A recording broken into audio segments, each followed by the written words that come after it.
my name is Scarlett and I am an educator, and as an educator I am obsessed with early childhood. So if you have children in your personal life or your professional life, then this is the place to be. Usually on this channel we like to teach techniques when working with children or interacting with children. But today we're doing something a little bit different. I wanted to share with you 3 things that children teach us. So things that children teach adults. I'm not sure when you're watching this, but right now it is March 2020 and it is a hard time in the world. It's a challenging time. I luckily have been able to find some tools that have brought me peace during this challenging time, and it really made me think that a lot of the tools that I use to keep calm and find peace actually come from things that children taught me. So I wanted to share that with you today, and I hope that it brings you some peace, and I think it's a great time to just be thankful for the children in our lives. So let's jump right in. Number 1 for me is self-awareness. To provide children the best version of myself, I really had to dig within to understand what my triggers are, what my buttons are.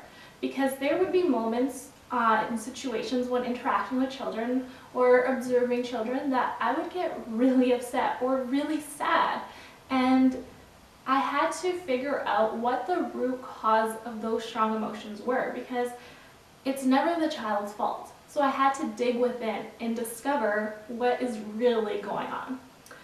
For example, I discovered that one of my triggers or buttons is bullying, because I was bullied when I was younger. Anytime I see any sign of bullying, I get really upset and I shut it down, or I would. But I had to face that trigger within myself and let go of what happened with the bullying, and I found more self-love for myself, and I really let go of that trigger and I let go of that button. And now when I interact with children and I see these types of situations that may lead to bullying, I can respond, not react. And responding is a lot more mindful because I'm not controlled by strong emotion. So that's one example. And at the end of the day, when you reflect within yourself, you really become a better person. I mean, anytime I'm interacting with adults, or I'm in any situation, it doesn't have to be just with children. If I start to feel a very strong emotion, I go within myself and I ask myself, what is the root cause of this strong emotion? Why do I feel so angry? And really dig down to the root cause. Right now, March 2020, there's a lot of fear going on. So when I would feel fear, instead of trying to ignore it or push it away or let it control me, I would dig down and ask myself, where is this fear coming from? And that allowed me to face the root causes of these strong emotions. And when I can face them, I can identify them and then let them go. So I'm very thankful that children have inspired me to be more self-aware. Okay, so my second one is being present.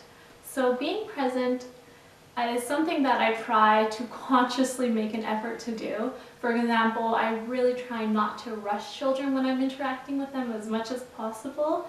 And what really inspired me to do this and to think about how important it is to be present in life in general is this one time I was taking my nieces to a really beautiful pond, but it was quite a walk.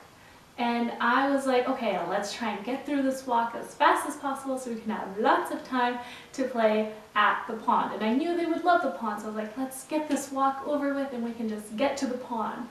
But you know children, they kept finding distractions. But all of a sudden, one of my nieces just said, look up there, there's this really beautiful flower and it's different than the other flowers. And I looked up and it was so nice. And I knew that I really had to enjoy this moment, enjoy this process, enjoy this journey. It was so funny because that flower was completely out of her line of vision, but she saw it because she was really embracing the walk and enjoying it fully. And it's just like doing art with children. Have you ever had, I'm sure you've had this, where a child is painting using lots of details, lots of colors, and then they look at it and they just completely cover all of their work with black. So now you can't see it. But they're not upset by it, because for children, when they're doing art, for young children, it's more about the process than the end product. And that's something that I think about now, is how can I enjoy the process more and worry less about the end product. So I keep that in mind in all my interactions, not just with children, even with adults or when I'm by myself. It really inspired me to live a more present life. Okay, the third one for me is it's okay to fall. So, I don't know about you, but anytime I do something, I really want it to be the best. If I'm going to work out, it has to be the best workout ever. If I'm going to do a project, it has to be the best project ever. But sometimes you don't always have the best workout. Sometimes your projects don't go as planned, and that's okay. And when I look at children, they really teach me that. For example, when a child is learning to walk, when they fall down, they don't completely give up on walking. They stand up and try again while still smiling. And I find that so inspiring. When you fall, it's okay. You can learn from it, let it go, and try again. Well, I hope you enjoyed.